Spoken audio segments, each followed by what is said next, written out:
dime qué país socialista o comunista, dices, wow, qué padrísimo, yo quisiera vivir ahí. Ninguno, ni capitalismo ni socialismo, sustentabilidad compartida. Si tú no abordas los asuntos socioambientales desde tu negocio, nada más va a haber riesgos. Algunos afortunados tienen clara su vocación desde chicos. A mí a los 17 años me costó mucho trabajo elegir una carrera. En la pandemia, pues yo creo que a muchos nos pasó en el encierro, te pones a pensar mil cosas. Tenía ya un hijo pequeño y estaba embarazada. O sea, empecé a pensar, estas criaturitas, ¿dónde van a vivir? ¿Dónde van a crecer? ¿En qué entorno? Me empezó a panicar eso. Bienvenidos a un nuevo podcast de Quiero Cambiar al Mundo. En esta ocasión tenemos una invitada especial para poder hablar sobre cómo las certificaciones en las empresas o los distintivos permiten aumentar el impacto social, o si las empresas ya están generando impacto, cómo poder aprovecharlos para potenciar la empresa y lograr su crecimiento. Bienvenida, Cristel, ¿cómo estás? Muchas gracias por la invitación, Jorge, Lino. Un gusto estar aquí con ustedes otra vez después de algunos añitos. Sí, la verdad nos da mucho gusto recibirte porque ahora tienes una posición muy importante en la Fundación Expo Guadalajara, y para comenzar tenemos algunas preguntas que queremos hacerte de manera para que te empiecen a conocer. Y hay una primera que cuando te conocimos tú nos contaste. ¿Qué significa la palabra Ubuntu? Muchas gracias, claro que sí, con mucho gusto. Bueno, Ubuntu significa ser humano en una lengua sudafricana, pero realmente yo le quería poner Ubuntu con B de bueno en lugar de M. Okay. Solo que bueno, por un tema de esa marca ya estaba ocupada, pero realmente la marca Ubuntu, digamos que la basé en esa filosofía, porque Ubuntu significa todos ganan. Si tú ganas, todos ganamos. Digamos que se basa en una anécdota que dice que un antropólogo social estaba haciendo un estudio en Sudáfrica, en África, y puso a un grupo de niños en una línea como a competir. Y del otro lado, digamos, en la meta puso comida, ¿no? Frutos. Y les dijo, el primero que llegue, pues se lleva toda la fruta, toda la comida. Era un juego, ¿no? Un estudio que estaba haciendo él. Y entonces, cuando les dio la instrucción de que salieran, en lugar de que normal lo que sucede en una carrera, ¿no? De que corra uno y gane, se tomaron de la mano y corrieron juntos. Y cuando les preguntó al final por qué hicieron eso, le preguntaron, si uno gana, ganamos todos. Entonces, digamos que eso se resume en la filosofía Ubuntu. Tiene muchas, digamos, acepciones, ¿no? No una traducción solamente literal. Entonces, a mí me encantó eso.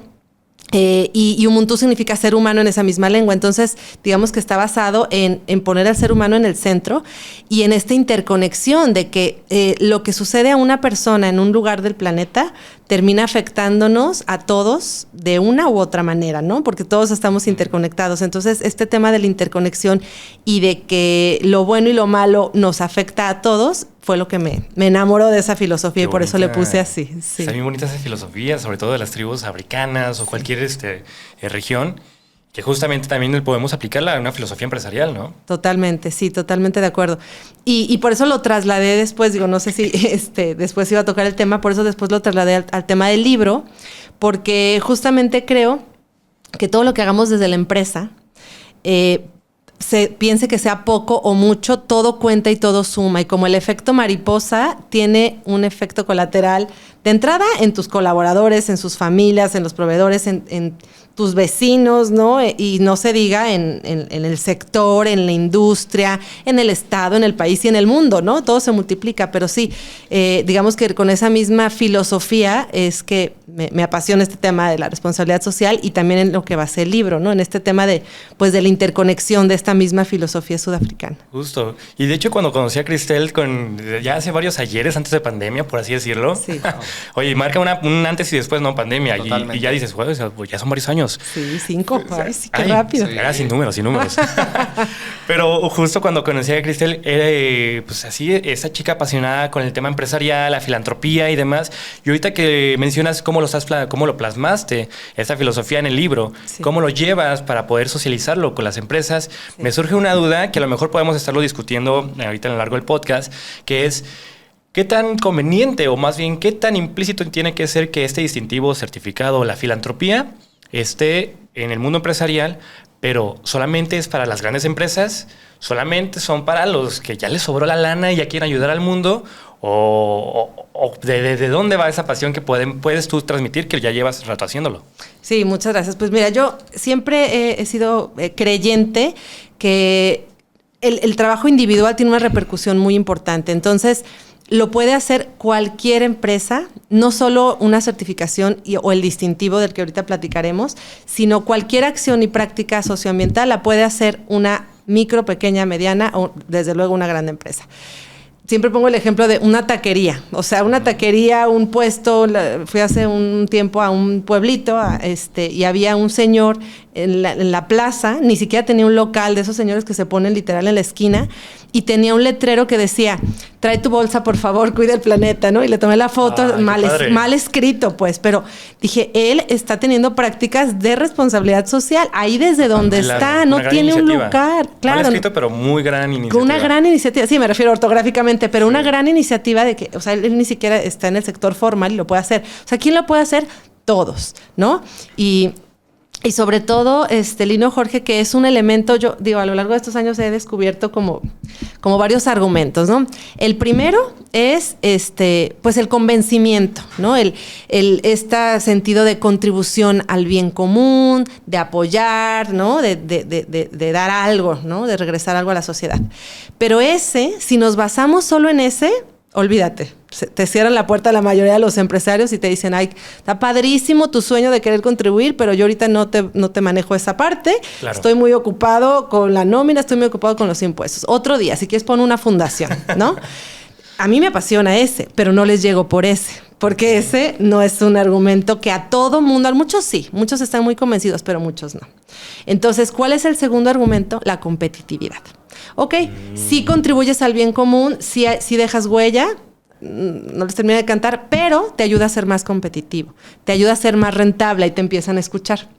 Claro. Y el tercero, por si el segundo no les es suficiente, les digo, bueno, está bien, si no te convence esa parte, nada más entonces mapea y gestiona que va a haber riesgos que vas a tener que asumir.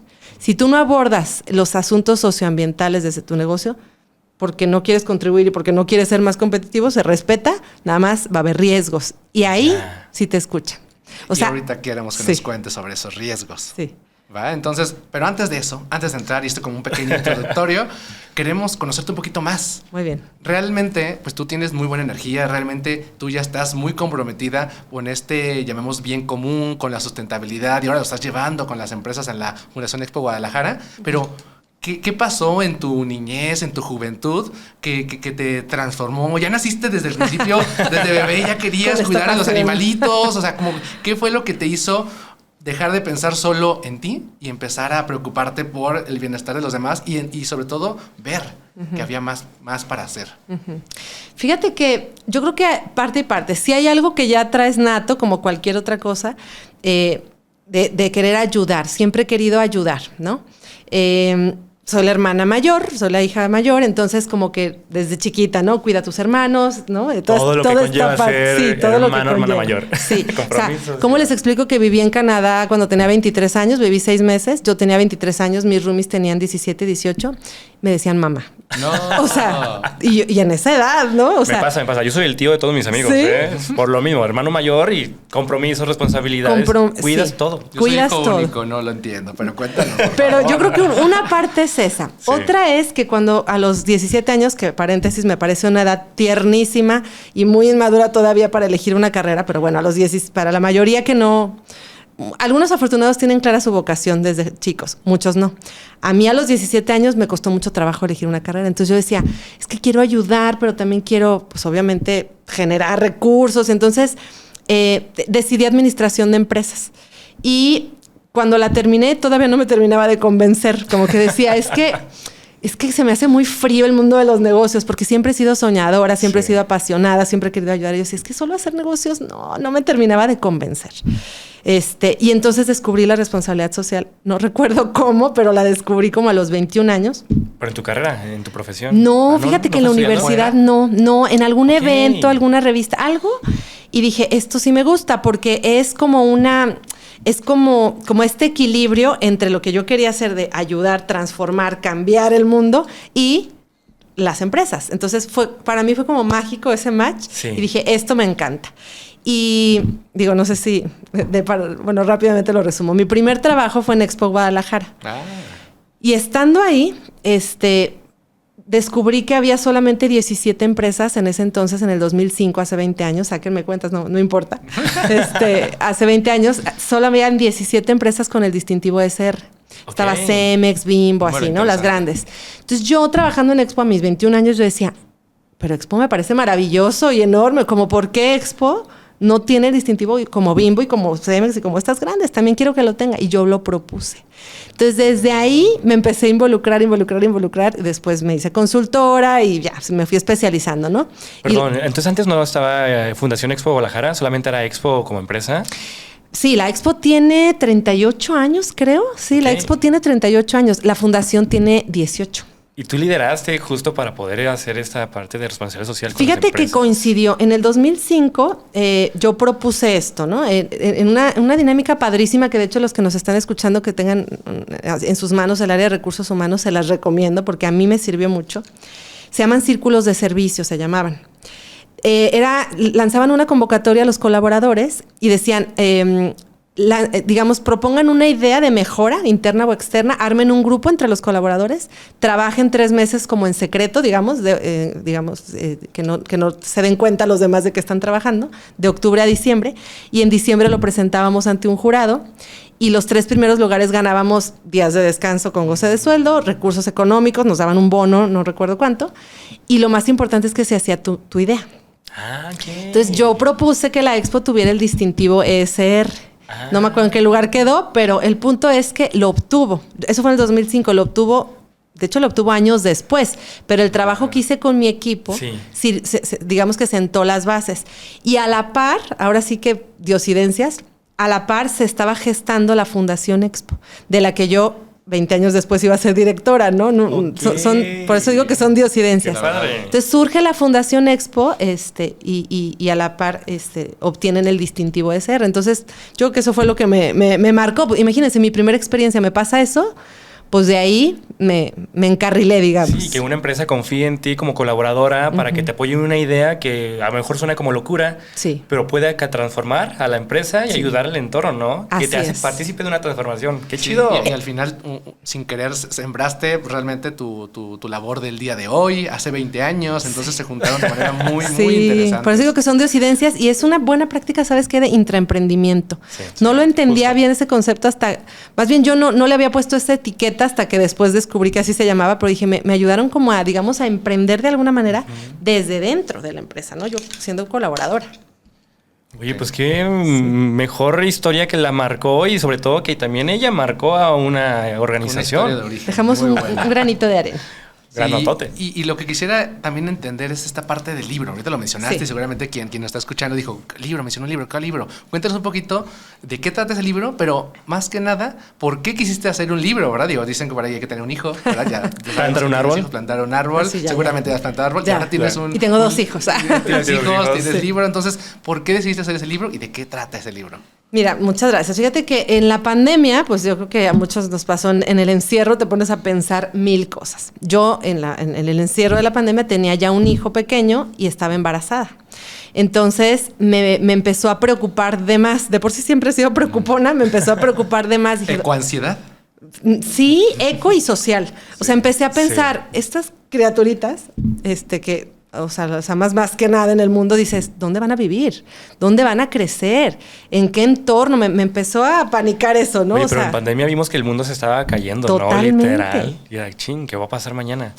Eso en la parte de la pandemia, pero en la parte política, recordemos que en el 2018 pues entró un gobierno, ¿no? Que trae algunas políticas, eso fue lo que más me asustó, porque dije, ¿dónde van a crecer mis hijos? Y todos los hijos de todos los niños. Entonces, empecé a investigar, y dado el tiempo que teníamos en ese encierro, y dije, a ver, ese discurso político se basa en las fallas del capitalismo, ¿no? ¿Sí o no? O sea, los fifís, las empresas, entonces acaparan todo y entonces por eso dejan gente pobre, entonces primero los pobres. Entonces dije, a ver, ese discurso que polariza se está, digamos que anclando de las fallas del capitalismo. Entonces dije, claro, tiene fallas, ¿no? Por eso surgen estas corrientes. Pero entonces el otro extremo tampoco es lo ideal. Y no lo digo yo, lo dice la historia. Dime qué país socialista o comunista, dices, wow, qué padrísimo, yo quisiera vivir ahí. Ninguno. O sea, ¿qué país que haya atravesado esos periodos de socialismo, de comunismo? Hay bienestar, hay riqueza, hay paz. No hay. Sí, ha fracasado. Ha fracasado. Cualquiera de los dos polos en su implementación. Sí, y es que siempre lo llevan al extremo, ¿no? O sea, el extremo izquierda, extrema derecha y no hay un equilibrio. No hay. Entonces, por eso surgió la idea del libro. Porque dije, a ver, ni capitalismo ni socialismo. Y entonces, digamos que lo uní con todo lo que yo traía. Entonces dije, ni capitalismo ni socialismo, sustentabilidad compartida. Tendría que ser sustentabilidad compartida. Ese es el título. Y el subtítulo es Movimientos y transformadores del sistema económico en México y Latinoamérica. Entonces, lo que hice es, como en todo lo que creo es, todos somos interdependientes y nos necesitamos, yo dije, yo no voy a inventar el hilo negro. Voy a, digamos, a recopilar lo que ya hay. ¿Qué hay en medio del capitalismo y del socialismo extremo en México y Latinoamérica? Entonces hice una investigación y de los que yo identifiqué, invité autores. Entonces es un libro colaborativo donde hay movimientos, iniciativas y modelos económicos alternativos a estos dos extremos. Son 35 autores los que invité. Y entonces, movimientos e iniciativas son 25 y 10 son modelos. O sea, por ejemplo, si yo les pregunto modelos económicos alternativos, la mayoría me dice economía circular. Exacto. ¿Qué otro? Ya no saben qué otro. La mayoría, ¿no? Bueno, encontré 10. Hay otros 9. ¿En Latinoamérica? Sí, hay otros 9. Entonces, digamos que invité como a los líderes y al final lo que hice, y creo que es mi propuesta de valor, es hacer un análisis de las coincidencias y, de hecho, la portada del libro plasma esas coincidencias y proponer un modelo, o sea, no es como que sea un modelo nuevo, pero es un modelo que resume todas esas, ¿no? Con ciertas características. Hacer un libro en conjunto. Sí. O sea, no eres tú la que lo sabe todo y lo escribe y a lo mejor lo investigas, pero no inclusive en el libro no te pones como autora, sino como coordinadora. Sí. Creo que es súper valioso. Porque pocos lo hacen. Porque todos ganamos. O sea, me encantó la filosofía y se aplica justo para todas las actividades y reglas, ¿no? Sí. Entonces, la verdad, me he dedicado, bueno, primero no es negocio, ¿verdad? Pero yo he sido la mayor compradora y le he regalado por ejemplo, a líderes de políticos o a líderes de opinión, se los he regalado porque yo lo que quiero realmente es influir, ¿no? O sea, decir, claro. No nos vayamos al otro extremo, tampoco está bien esto. Y no hay solo dos opciones, no hay solo dos, muchas. hay ¿Tú trajiste muchas. 30 y cuántas? 35. 35, no manches. O sea, no nos vayamos al otro extremo, hagamos algo en medio para de verdad vivir en un país más justo. Y justo porque encontraste un propósito superior, ¿no? Sí. Que le da sentido a lo que haces en profesión, pero también lo aplicas en el entorno empresarial donde te desenvuelves y demás, y como que vas armando el rompecabezas de qué legado quieres dejar mañana, ¿no? Exacto. Y la vida personal, porque la verdad es que los hijos sí son un motor muy importante. Sí. Muy bien. Ahora lo que queremos es que nos hables de qué es lo que haces en Expo, en la Fundación Expo Guadalajara. ¿Cómo llegaste ahí? Ya tenemos un poquito la antesala, ¿vale? Sí. Pero realmente ya cómo llegas ahí y qué estás haciendo o qué está haciendo la Fundación Expo Guadalajara y tú como directora ahí. Muchas gracias. Pues fíjate que las diosidencias de la vida, la presidenta de la Fundación Expo se llama Geraldine Herrera. Sí, tenemos el gusto. Sí, ¿verdad? De conocerla. Ella me invitó. Yo había dejado de trabajar, trabajé en un organismo empresarial que se llama Concamín en la Ciudad de México cuando nació mi primer hijo y me dediqué a la consultoría por mi cuenta, ¿no? Y cuando tuve mi segunda bebé, que tenía como 9 meses, ella quedó como presidenta de la fundación y me invitó a la dirección. Y son ese tipo de cosas que dije, es que no puede ser que la vida sea así, ¿no? O sea, te regresaron. No podía decir que no. Sí. Y no quería, o sea, digamos que si fuera otro trabajo hubiera dicho que no, por mi bebé chiquita, por todo, ¿no? Pero ahí no pude decir que no. Entonces dije, sí, claro, ¿no?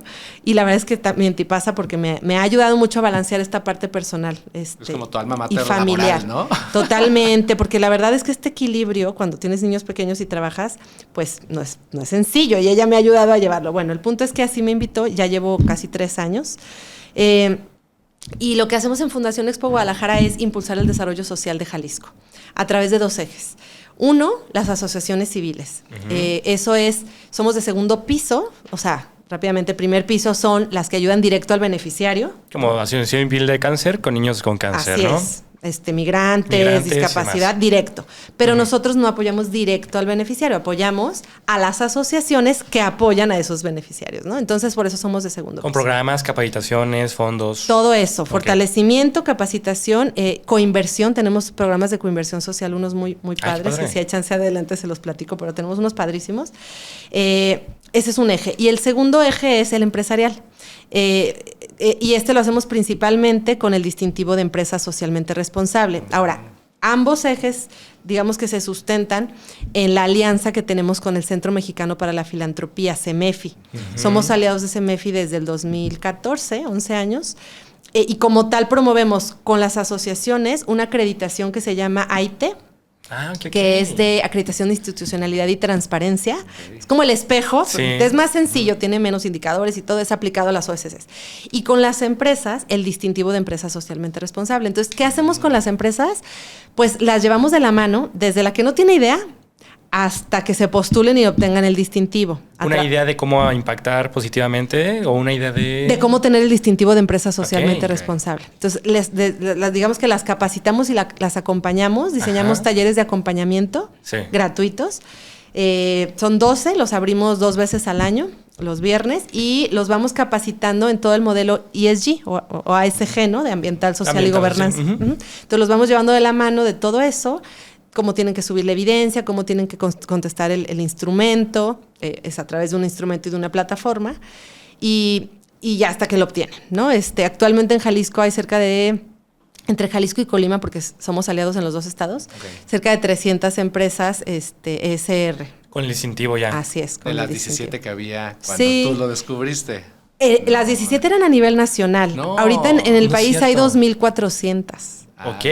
Eran 17, claro, sí, hay 2,400, de las cuales 300 son de Jalisco. Oye, pero ¿cuántas empresas no hay en México como para todavía 2,300, 400? Exactamente, has dado con el clavo. O sea, el crecimiento, claro, ha sido bueno, pero ¿cuántas empresas hay? ¿No? Y comparado con el número de empresas, pues realmente el porcentaje no es tan grande. Entonces sí hace falta todavía mucho más. Ahora, no es el único, digamos, es en el que yo trabajo, ¿no? Y en el que más creo. La fundación no trabaja en otros distintivos de certificación. No, porque somos aliados de CEMEFI, pero no es el único. Hay muchos otros. Entonces, mira, la verdad es que yo creo que por la puerta que entren está bien, ¿no? O sea, siempre y cuando haya un impacto. Claro, este es el más posicionado en México, ¿eh? Sí, claro. Porque tiene beneficios legales. A las personas de responsabilidad social y piensa luego en el distintivo. En el distintivo, sí. Fíjate que es un tema ese que acabas de mencionar. Hemos tratado de impulsar que tenga beneficios fiscales, sobre todo. Y también desde hace muchos años, yo me acuerdo cuando trabajaba en CCIJ, en el Consejo de Coordinador de Industriales de Jalisco. Industriales de Jalisco, se me fue el nombre, fue hace 10 años. Tratábamos de impulsar que en las compras públicas, digamos que las empresas ESR tuvieran un punto, un diferenciador, ¿no? Claro. Para que en igualdad de circunstancias, una empresa que estuviera licitando ante el gobierno, como pero que fuera ESR, que vender al gobierno, tuviera un check, una palomita, y tuviera una ventaja. Extra, así básicamente. Es. Sí, eso todavía no es una realidad. En el Estado todavía no es una realidad. Pero nosotros seguimos tratando de impulsar esa parte. Ahora, eso es en el gobierno. ¿Qué ventajas tiene? Muchas otras. Esa digamos que no es como la principal. La principal es que te abre mercados. O sea, te hace más competitivo, más rentable, te ayuda a gestionar riesgos, te abre nuevos nichos de mercados. Hay países en Europa, por ejemplo en Holanda, si no tienes un proceso de debida diligencia en derechos humanos, no le puedes vender a Holanda. Órale. Las normas de información en sostenibilidad, las NIS, acaban de entrar en vigor este año, que son obligatorias. Entonces, a ver, sí hay muchos ya incentivos y muchas ya obligaciones. Ya está dejando de ser cada vez más, digamos, menos voluntaria, porque es voluntaria. Es opcional, no el incentivo. Opcional. O sea, si quieres la puedes tener, si no, no pasa nada, ¿no? Ese y todos los demás que existen. Pero está dejando de ser en el mundo. La tendencia es que sea menos voluntaria, más obligatoria. Y justo ahí es donde tú lo mencionaste hace ratito. Hay riesgos. Ahorita nos dijiste los beneficios, ¿verdad? Pero la realidad es que creo que a veces también es más valioso entender cuáles son los riesgos de no acceder a este tipo de distintivos o certificaciones. ¿Cuáles son esos riesgos que se enfrentan las empresas cuando no ven cuando no se animan a empezar a hacer responsabilidad social? Porque justo es como una historia con mi tío de que, ay, me duele la muela. Y así pasaron 2, 3 años y de repente trae una infección bien grave, ¿no? Y hay algo que era opcional para él ir o no al médico. Te puedes morir de una infección no atendida, se te va el corazón, Ajá. claro, sí. Entonces, ¿hay riesgos así tan mortales para la empresa? ¿Cuáles son algunos que hayas visto? A lo mejor si nos puedes contar como algunas historias, algún caso sin decir nombres, estaría genial. Sí. Ay, qué balconearlos. Sí. Imagínense los nombres. No, mira, riesgos, la verdad es que sí son muchos. De entrada, por ejemplo, los internos, si tú no abordas de manera adecuada la relación con tus colaboradores, uno, mayor rotación de personal, mayor costo, menor retención de talento, ¿no? De entrada, ¿no? La gente se te va, el talento se va. Y más, cada vez más las nuevas generaciones quieren estar en un lugar con propósito, en un lugar con sentido, en un lugar responsable y sostenible, ¿no? Entonces, esa es como la primera. Otras, por ejemplo, la social. Si tú no tienes un diálogo con tus grupos de interés, puedes perder la licencia social, ¿no? Esta famosa licencia que a lo mejor no es un documento, pero, por ejemplo, una minera. Si una minera va, digamos que va a trabajar en una comunidad y no se sentó a hablar con esa comunidad, ¿qué creen que va a pasar? No los van a dejar. No. Huelgas, paros, sabotaje. claro, periodicazos, no los van a dejar. Que hay que hacer sentarse, ¿no? Ese es un caso extremo de una minera, pero aplica en cualquiera. Tienes que sentarte a dialogar con tus grupos de interés para tener tu licencia social. ¿Qué otro riesgo, si se le puede llamar riesgo? Pues dejar de vender a ese nicho de mercado creciente. ¿Qué otro riesgo? Dejar de acceder a, digamos, a financiamientos. Hay toda una tendencia de inversión responsable. Claro. Hoy en día los principales mercados bursátiles en el mundo, la Bolsa Mexicana de Valores, la de Nueva York, la de Londres, la de Brasil, las que me digan, las principales, tienen índices ESG, que son índices donde las empresas reportan sus indicadores no financieros con el mismo rigor que reportan los financieros. Okay. Y entonces las empresas que cotizan en esos índices tienen un retorno de inversión mayor. ¿Qué riesgo hay? Pues que no te puedas a lo mejor encadenar o ser proveedor de una de esas empresas, porque ellos tienen, digamos, parámetros muy claros de la proveeduría y de la cadena de suministro responsable, ¿no? Por mencionar algunos sociales y económicos, ambientales muchísimos. O sea, el cambio climático ya es un riesgo latente hoy en día. O sea, hay todo un tema de ciudades que pueden desaparecer por elevación del mar, riesgos climáticos. Invitamos en la fundación a alguien que se llama Marius Calvet, que si un día la pueden invitar se las recomiendo. Hoy la vamos a buscar. Ella fue presidenta de la Comisión de Sustentabilidad de la Bolsa Mexicana de Valores y tiene 20 años trabajando en los bancos a alto nivel. Entonces, digamos que ella decía que hace muchos años cuando empezó, no le invitaban a las reuniones, ¿no? Los directivos de los bancos se reunían con los grandes inversionistas que les prestaban millones de dólares y no le invitaban. Y llegando le platicaban cómo les había ido. Después la invitaban, ¿no? Y entonces ya ella también platicaba. Dice, hoy en día no van ellos, voy yo. ¿Por qué? Porque primero hay que revisar los riesgos socioambientales de una inversión, de un crédito bancario de millones de pesos, antes de ver todo el tema de la tasa y todo lo que normalmente se ve. O sea, es más importante ya el tema del impacto socioambiental que todo lo demás. Entonces, riesgos de todo tipo, ¿no? Y obviamente los ambientales, pues las catástrofes climáticas y todo eso. Claro. Sí. Yo ya me he presentado con convocatorias que he visto y sobre todo también fondos para capital semilla, iniciar tu emprendimiento y demás. Y varios requisitos para reglas chiquitas para participar. Es que estés haciendo un impacto mínimo ambiental, que tengas una buena práctica, no el distintivo como tal de empresariamente responsable, pero que sí tengas ya una filosofía de, a ver, con el dinero que te van a prestar a crédito o a fondo perdido, ¿cómo vas a abrir tu negocio? ¿Con qué impacto? Claro, sí. Y en el tema del cambio climático, por ejemplo, estoy en un movimiento que se llama Climate Reality Project de Al Gore, y ahí, por ejemplo, nos dan como muchos datos duros o mucha información, y lo que dicen es, esta meta de que la Tierra no se caliente más de 1,5 grados, ya no llegamos. O sea, aunque los países cumplan el Acuerdo de París, aunque lo cumplieran... Que era el 2030, ¿no? Digamos que aunque lo cumplieran al 100, que no, puede que no pase, pero aunque lo cumplieran, ya no llegamos. La Tierra ya se está calentando y ya se va a calentar. Entonces, riesgos, imagínate, todo fuera como el calor, te tomas una nieve y listo. No.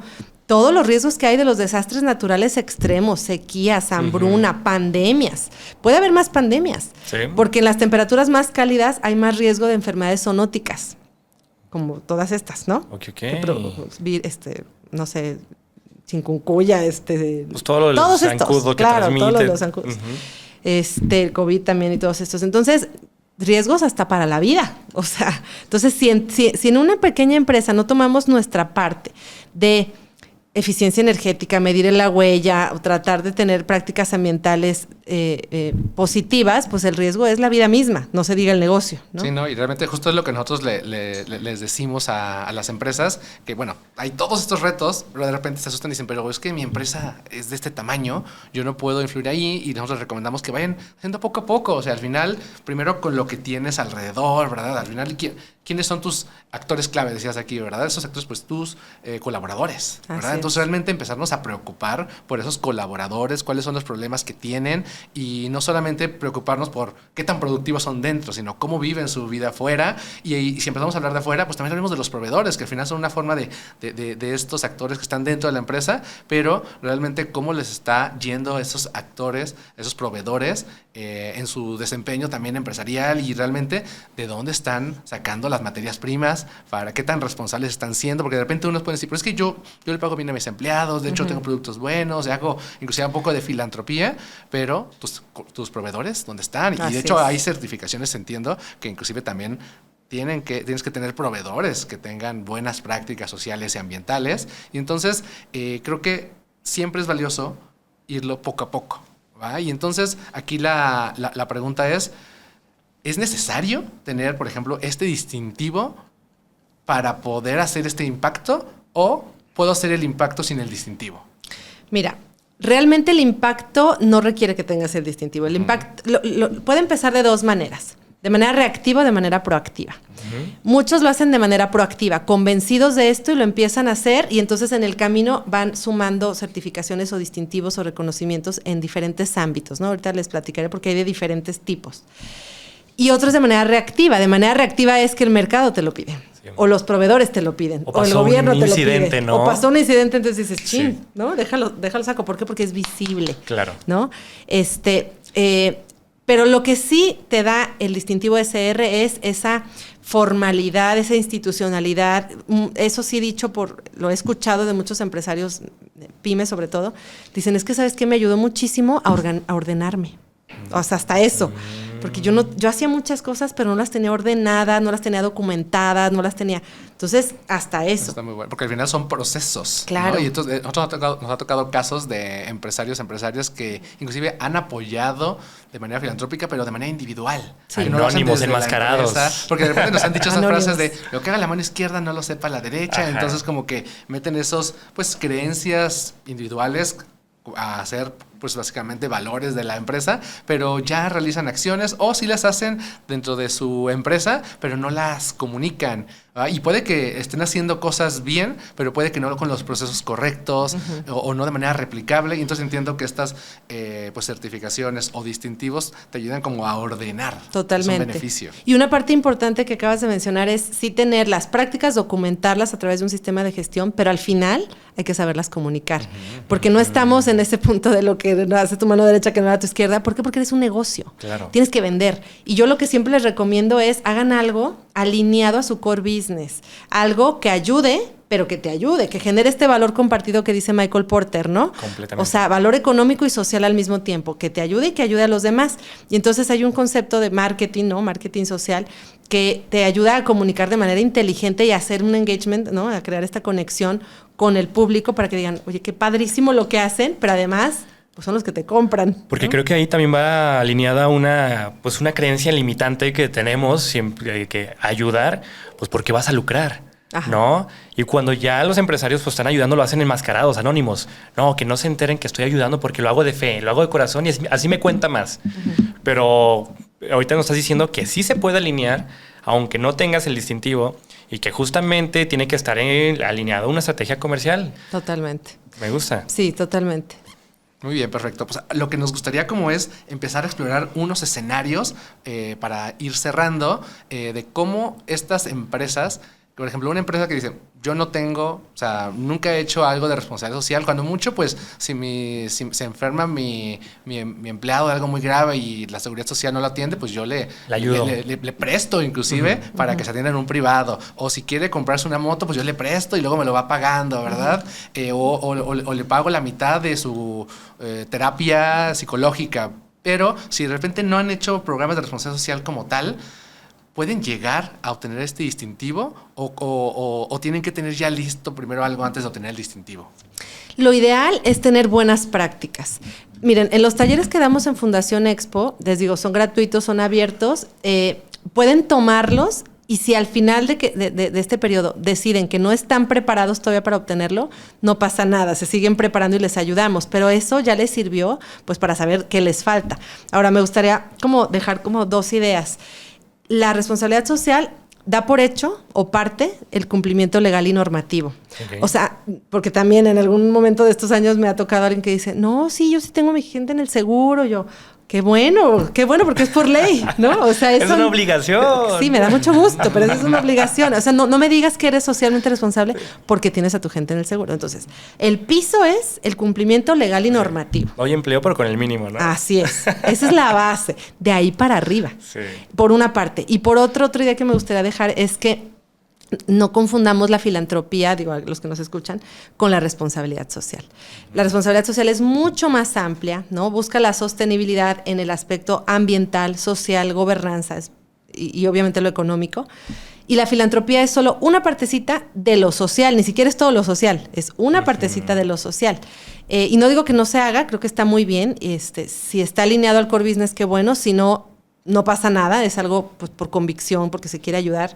Hay muchas causas que lo requieren, pero no te da el estatus de socialmente responsable donar a una causa, ¿no? O sea, hay toda una cantidad de cosas que se pueden hacer en estos ámbitos que te ayudan a sentar las bases de un sistema de gestión. Y sí se puede, te digo, poco a poco en los talleres les vamos enseñando las buenas prácticas, contestando a tu pregunta. Se puede partir de buenas prácticas y después documentarlas, porque esa es la clave, ¿no? Documentarlas bien para que puedan servir evidencia, en este caso para el distintivo o para lo que cada quien decida. Oye, y una pregunta en formato duda curiosa ahorita con la conversación que se puso interesante, porque justo estábamos hablando de las empresas, ¿no? Que pueden iniciar con esto, con idea, sin idea, con la buena voluntad de la filantropía o hasta ya una estrategia más corporativa, empresarial. Pero me llama la atención que justamente pues muchos emprendedores son autoempleados, pues se pagan ahí medio mal, medio bien. ¿Cómo crece en la empresa? Pues tienes que dar empleo. O sea, que tú mencionas que legalmente una empresa tiene que tener los requisitos mínimos de ley. Pero está viendo que justo en México hay 5 millones y medio de unidades económicas, empresas, pymes, la mayoría, según DENUE, que es este censo que hace INEGI. Pero me llama la atención de si hay tantas empresas y... Hay ¿qué dijiste? ¿Cuál? 2.400 que tienen el distintivo de empresas socialmente responsables. ¿Todas las demás millones son irresponsables? No. Mira, la verdad es que, bueno, puede pasar varias cosas. 1, que tengan buenas prácticas y que no tengan ningún distintivo. 2, que tengan buenas prácticas y que tengan otro tipo de distintivos. En mi página, que es, la puedo decir, umuntu.com.mx, hay un apartado de 100 iniciativas y herramientas en responsabilidad social. Entonces, el distintivo es una.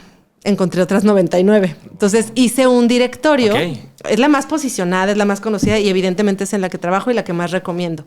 Pero hay muchas otras. Hay nacionales, internacionales, hay normas, hay ISOs, hay certificaciones, hay distintivos, hay reconocimientos, hay enfocados solo a lo ambiental, a una parte de lo ambiental, hay enfocados solo a derechos humanos, solo a prácticas laborales, solo a comercio justo. O sea, hay una infinidad el abanico es muy amplio. Entonces, realmente, repito, yo creo que no es tan relevante por la puerta por la que entren. Lo relevante es que realmente generen un impacto y que terminen siendo empresas no solo responsables, sino sostenibles a largo plazo, ¿no? Completamente. ¿Cómo mantienes en el tiempo pues esa buena voluntad, pero que genere una estrategia importante? Así es. Nosotros desde ESMEX estamos también fomentando el tema de certificados de empresas B y justo como uno de los criterios muy válidos es de que si tú ya tienes como instalado estos procesos de empresa socialmente responsable, es como ya estás del otro lado casi para poder tener el certificado. Totalmente. Y entre ellos mi duda es, al momento que tú tienes como este proceso de empresa socialmente responsable, ¿ya también tienen los criterios mínimos o básicos para otros distintivos? Sí, totalmente. De hecho, hemos hecho alianza con la Comisión Estatal de Derechos Humanos para un distintivo que se llama Empresas y Derechos Humanos. Okay. Las que ya lo tenían el distintivo SR pues ya nada más pasaron la evidencia para Sí. acá. Son bases. Para ese y para que el que me digas, esa es la diferencia en este análisis que yo he hecho de todos los que, o no de todos, de muchos que existen. El distintivo SR es muy integral, es completo. Porque hay muchos que son muy buenos, pero se enfocan solo en un área. Son especializados. Entonces, también Sistema B me encanta porque es integral. Pero digamos que es integral y no requiere la parte del cambio de estatutos que a muchos a lo mejor les cuesta trabajo. El certificado B sí es como cambia tu acta constitutiva. Sí. Pero que ese sería a lo mejor... Muchas ESRs pudieran en un momento dado después ser empresa B, ¿no? Porque es como otro... Lo veo como un primer nivel. Es como otro nivelito. Distintivo. Sí. Y de ahí ya cuando vas avanzando y tu compromiso y el de tus socios y la mesa directiva se comprometen más con esto, pueden ya avanzar, hacer un cambio y dejarlo por escrito. Porque algo que he visto también que pasa en algunas empresas es que tienen un área de responsabilidad social. Entonces... lo que siempre les digo es que no puedes estar, por ejemplo, imaginemos que estamos ahorita reunidos con una junta directiva de una empresa, ¿no? Oye, ¿cuál es tu estrategia? No, pues tal, ¿no? De ventas, de proyección internacional. Oye, ¿y tu estrategia de responsabilidad social? Espérame, déjale, hablo a ver, márcale a fulanita. Al que se encarga de eso. Que venga y que la traiga. No puede pasar eso. ¿Por qué? Tiene que ser transversal. Tiene que ser, es una sola estrategia. Igual cuando les enseñamos a hacer matrices de materialidad, es una matriz. Las grandes empresas con sus informes de sostenibilidad no tienen la de la general y la de responsabilidad social. Tienes una donde está integrado el impacto económico, social y ambiental. Pero sucede, suena chistoso, pero de verdad lo he visto. Sí hay. Háblale, ¿no? A fulanita para que lo traigas, que no, esa no la conozco muy como bien. las empresas de no que- lo ubico muy bien, Y ¿no? denotan que no hay verdadero compromiso Claro, no es el core. institucional. Totalmente. Tiene que ser la estrategia. Sí, fíjate que una vez nos pasó justo también con los programas de capacitación que damos a las empresas y demás, que había una persona que tenía un delegado para todas las actividades. Él nomás llegaba a cobrar el cheque. Entonces no se enteraba de qué estaba pasando en su empresa y hasta literalmente era de, oye, ¿qué vendes? Déjale, hablo a la persona de ventas para que nos diga qué vendo. O sea, ¿cómo es posible que vives en tu empresa, tú la creaste, tú la fundaste y no estás ni siquiera alineado tu pensamiento, tu vida a lo que vendes, a lo que haces dentro y fuera de la empresa, ¿no? Exacto. Porque son un reflejo, o sea, las empresas son un reflejo de las personas. Entonces, si la persona se comporta bien, ayuda a los demás, tiene ética, la empresa se va a comportar bien, va a ayudar y va a tener ética. Sin embargo, si el dueño o el director es así como tú lo comentas y se retira o se muere o se cambia de empresa y no lo supo transmitir, bajar, institucionalizar con un sistema de gestión, se va esa persona y se lleva eso. Entonces, de ahí la importancia de un sistema de Interesante. gestión, claro. Sí, y la realidad es que esto solamente puede suceder si realmente hay un verdadero compromiso, y ese compromiso es cuando hay un verdadero propósito en la empresa. Y muchas veces las empresas creen que pues propósito es mi misión, mis valores, que si bien nos hablan de una motivación y de un lugar al que quieren llegar con las empresas, hay que construir propósito. Y justamente nosotros en el programa que es la ruta de impacto que trabajamos, en el primer nivel definimos ese propósito, donde involucramos pues a los directivos, a los fundadores, fundadoras, socios e inclusive a los empleados para que puedan definir realmente cuál es ese propósito que va a estar moviendo, ¿vale? Donde ya hay una visión, ¿vale? La visión no va a cambiar y está bien que la tengan desde a nivel directivo, pero si lo tienen a nivel de la empresa, vamos a poder como tener claro todas las personas por qué estamos trabajando aquí, porque llega a pasar, ¿no? Que pues tienen sus puestos, pero no saben por qué están haciendo esa chamba. Los directivos pues saben que tienen que lograr ciertas metas y tienen que llevar la empresa a un siguiente nivel, pero no saben por qué lo están haciendo. Y el propósito, cuando le incluimos un propósito de, pues, cuál es el sector en el que estamos, cuáles realmente las capacidades que tenemos, cuál es nuestro modelo de negocio y cuáles son las causas que conciernen a este negocio, es donde ya tienen un propósito. Y justo aprovecho para quien nos está viendo, si les interesa, que les ayudemos a construir ese propósito y que a partir de ello puedan construir un proyecto integral, una sola estrategia que incluya el impacto social y que después puedan acceder a estas certificaciones o distintivos como las que hacen en la Fundación Expo Guadalajara. Aquí en este video, en este podcast, vamos a dejar un link para que puedan aplicar y obtener más información al respecto. Pues estamos terminando. Entonces, si nos pudieras ayudar a responder la última pregunta. Sí. ¿Las empresas realmente pueden cambiar al mundo? Totalmente de acuerdo. De eso estoy desde hace 20 años convencida.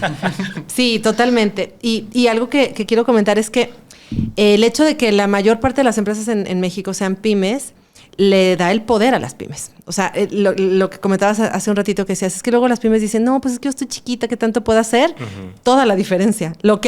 Porque lo que hacen los grandes corporativos, claro, es impactante, pero es un porcentaje mínimo de empresas que hay. Mínimo, claro. El grueso está en el resto de las empresas. Y también otra idea que me gustaría dejar es que los seres humanos no somos perfectos, evidentemente, y las empresas están compuestas por seres humanos imperfectos, imperfectos. Totalmente. ¿Por qué lo digo? Porque luego suele pasar que se comenta, ¿no? Uy, tal empresa hizo esto y eso que es socialmente responsable y eso que es empresa B. Entonces, sí quiero dejar el mensaje de lo importante es tener los mecanismos y los sistemas de gestión adecuados para atender las cuestiones, digamos, cuando surjan alguna eventualidad, alguna cuestión negativa, para saberlas abordar y saberlas atender. No quiere decir que no va a suceder en una empresa que pueda cambiar el mundo y que tenga esa estrategia, no quiere decir que todo va a ser perfecto. Claro. Sí, va a haber errores, ¿por qué? Porque va a haber seres humanos que cometen errores. Pero una empresa B o una empresa SR tiene que tener los mecanismos necesarios y la comunicación necesaria para saber subsanar, abordar y coadyuvar a la solución de ese problema que surgió, ¿no? Pero desde luego que creo que las empresas pueden, y creo que ahí está el mayor poder, ¿no? No tanto en el gobierno, sino en el poder económico, que a la vez sea poder social. Y que cada vez hay más empresas, más personas, organizaciones que se suman a esa ola, ¿no? De transformación y de cambio. Así es. Al final es poder alinear los objetivos de la empresa, los objetivos personales, tanto de quien dirige, quien opera, con los objetivos y las metas sociales que tenemos en nuestro entorno. Y finalmente nos conviene a todos. Todos necesitamos vivir en un mundo menos contaminado, más justo, con menos violencia, con menos cuestiones negativas. A todos nos conviene. Y aquí es donde rescato la palabra Ubuntu, porque todos ganamos, ¿no? Ay, sí, así es. Si tú ganas, ganamos todos. Exacto. Sí, padrísimo. Pues, Cristel, coméntales a quienes nos están viendo cómo pueden contactar contigo, cómo pueden contactar a la Fundación Expo Guadalajara. Porque muchos conocen la Expo, pero no la parte de la fundación. Acabamos de estrenar nuevas oficinas. Estamos ahí en Expo Guadalajara, por la entrada principal de Mariano Otero, luego ahí al lado derecho. Okay. La página es www.fundacionexpoguadalajara.org, redes sociales @Fundación Expo GDL, y las mías, solo Instagram, es @Cristel_Rábago. Perfecto. Muchísimas gracias. Pues muchas gracias, Lino, por acompañarnos Gracias, en esta Jorge. sesión como co-host de este episodio. Y por supuesto, Gracias, Cristel, por realmente compartirnos todo este conocimiento, tu historia, tus opiniones, porque hay mucho más que platicar y esperamos invitarte en un siguiente episodio. Será un gusto. Se me así. pasó rápido la hora.